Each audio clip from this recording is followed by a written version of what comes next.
Pleasure to meet y'all at last, and welcome back once again to HJN Season 5. So, what I got here is another little thing going on concerning a local or even national business. And of course, we know that there's tons of companies worth talking about to this very day. So for 2720, I'm going to be talking about a special department store known as Kohl's. Now, Kohl's is seen as a pretty big department store, otherwise known as an omni-channel retailer. That's kind of more of the professional way of referring to Kohl's as a whole, but we know that it's usually renowned as a department store, much like Target, Walmart, or Meijer.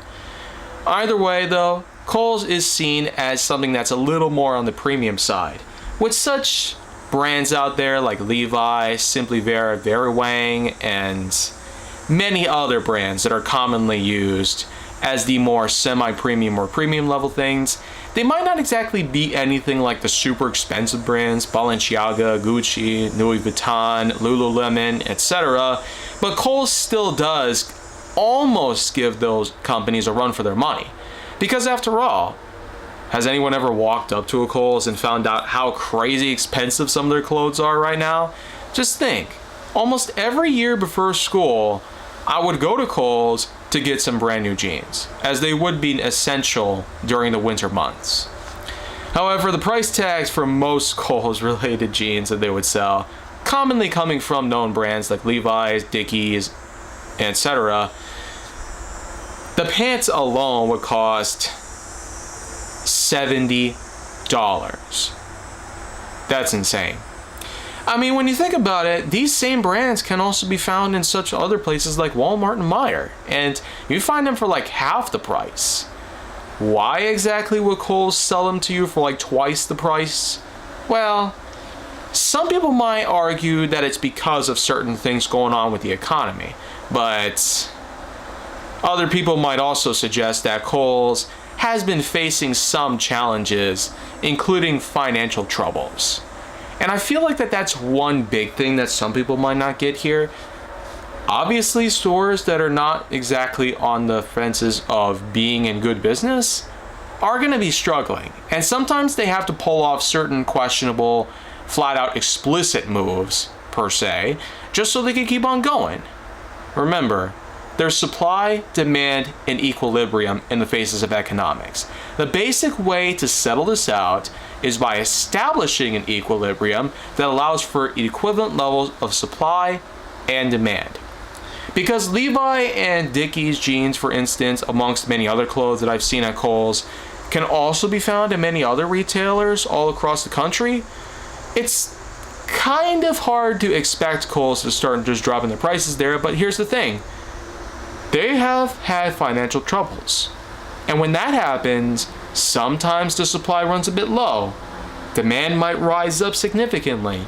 They might have the price tag put up so high so they can at least lower the demand while they try to manage their supply. So, might not make much sense. When really, what are you gonna do? They are a business, possibly on the ropes, a noose tied to their necks. And with all that said, do I really need to go further on this? Or could I continue with the more positive aspects about Kohl's? Well, I'll just do the latter, for safety's sake. Anyways though, Kohl's itself, as of today, still does hold on pretty strong, at least from what they're attempting to do here. And while I can't say that they're expected to be that much better in the future, I will at least point a few things out. They still do a lot when it comes to managing various supplies and various items in which that are of interest to me. Over the years, it was mainly about clothes. But clothes, of course, aren't the only thing that Kohl's sells. As we know, Kohl's has partnered up with another company known as Sephora. And Kohl's and Sephora is a very common thing that we have in the United States as of now. Being that Sephora is pretty big and almost acts like a first-rate sponsorship to Kohl's in order to keep them up and running for as long as possible, you could sometimes find entire Sephora stores within the Kohl's buildings themselves. Out here in Menominee Falls, it's no exception. There's a Sephora store in the entire center portion of the building, with the left hand being dedicated for men's clothes and the right hand being dedicated to women's clothes, or the north and south, so to speak. That's typically a better way of describing it all. But hey, behind the Sephora, you get a variety of other things as well, like cookware, bedding, and of course, a bunch of toys. Sometimes for Black Friday, they'll also have various electronics, including some games and speakers and other things that they would commonly sell for Black Friday sales or Cyber Monday.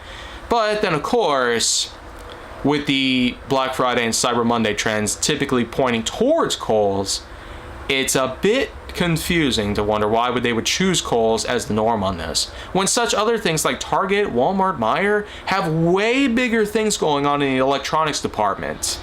I mean, those guys sell a lot of TVs. Best Buy, of course, is no exception either, but Kohl's, not so much. But hey, the abundance of Lego sets at Kohl's, it's almost enough to make a Toys R Us or most other stores look like an average run-of-the-mill place to visit for Legos. Amongst actual Lego stores themselves, though, one could argue that with Kohl's having up to 6 aisles worth of Lego sets at a time, I swear, on Black Friday, I find those sets to be flying off the shelves almost every day. In fact, when I drove up there last year, it was just crazy. 500 kids were coming out with Lego sets. Out of Kohl's, of all places. I chose to go to Blaine's Farm and Fleet near Mequon for that reason. Also because I felt like going to a Blaine's Farm and Fleet for Black Friday. But maybe I'll stick a little closer to home for this year. Because you never know what could happen. Well, anyways, with all I've said about Kohl's and the time that they've been around so far, I really do hope that they stick around. I really do hope that they continue to aspire and allow for other department stores like it to grow big and strong in their own time. Such smaller businesses that are currently around, mostly in malls, I'm sure they'll find their own standalone locations if they get enough funding. With Kohl's, though, I feel like that with all that they've been through, of course they're going to have some tough times. The fact is, I even once worked with them for a year. No more, no less. With that in mind, though, thank you guys for watching this piece of HJN. And I'll be back tomorrow with hopefully some more stuff. Maybe a few more trendy subjects that are worth advertising to the world. Who knows? Make sure to like, subscribe, comment, follow me on social, wherever you can find me. Man, I almost fumbled there. And stay on the Hollywood side if you'd like to see more.